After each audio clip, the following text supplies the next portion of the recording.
Greetings, cats and kittens. Welcome to Libby's Lullabies. I'm Miss Libby, and today I am going to be reading The Paperbag Princess by Robert Munsch, illustrated by Martchenko. Originally published in 1980, this story is now over 40 years old. And according to the blurb on the back of the book, it has sold over 7 million copies.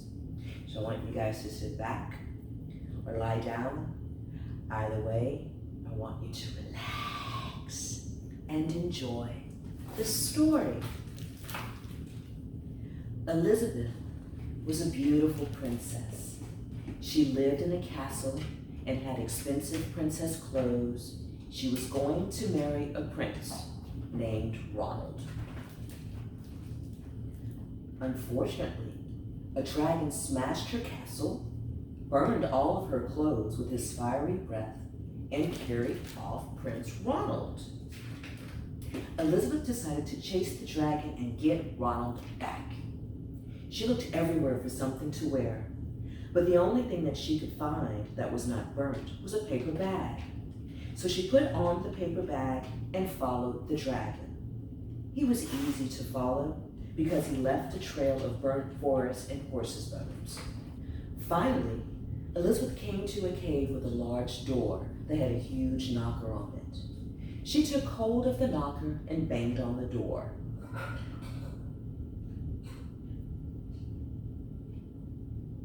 The dragon stuck his nose out of the door and said, "Well, a princess. I love to eat princesses, but I have already eaten a whole castle today.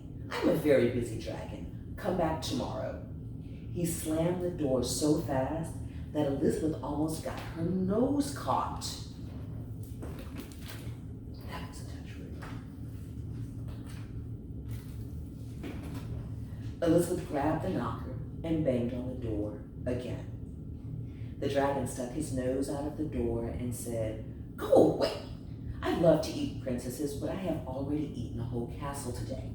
I am a very busy dragon. Come back tomorrow." "Wait!" shouted Elizabeth.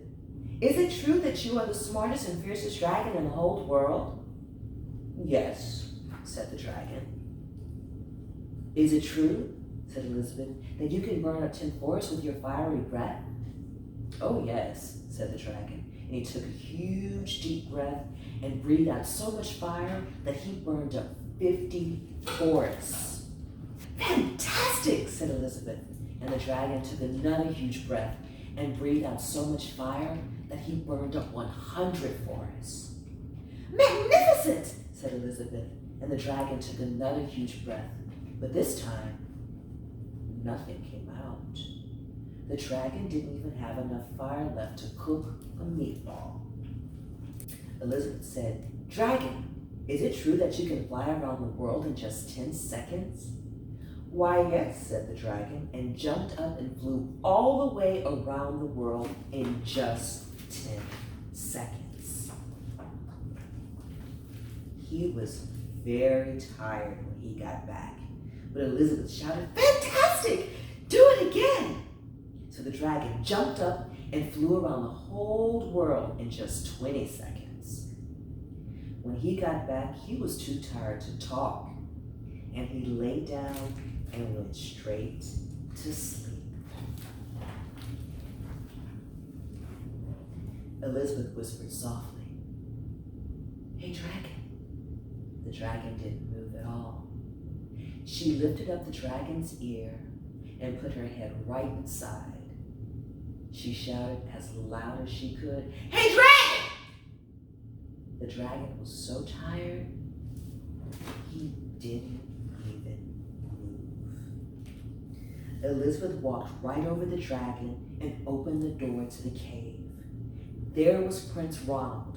He looked at her and said, "Elizabeth, you're a mess. You smell like ashes, your hair is all tangled, and you are wearing a dirty old paper bag.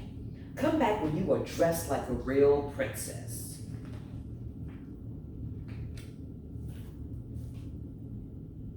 "Ronald," said Elizabeth, "your clothes are really pretty and your hair is very neat. You look like a real prince, but you are a bum. They didn't get married after all. So, what makes a prince or a princess a prince or a princess? Is it their things, like their castle and their clothes?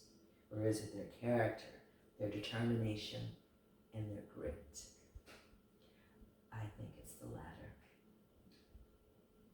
I want you guys to enjoy the rest of your day, or your evening, your week, or your weekend. And I will see you next time on Libby's Lullabies. If there is a story that you would like me to read, feel free to DM me on Instagram at Libby's Lullabies, or you can email me at libbyslullabies@gmail.com. I'll see you next time. Cheers.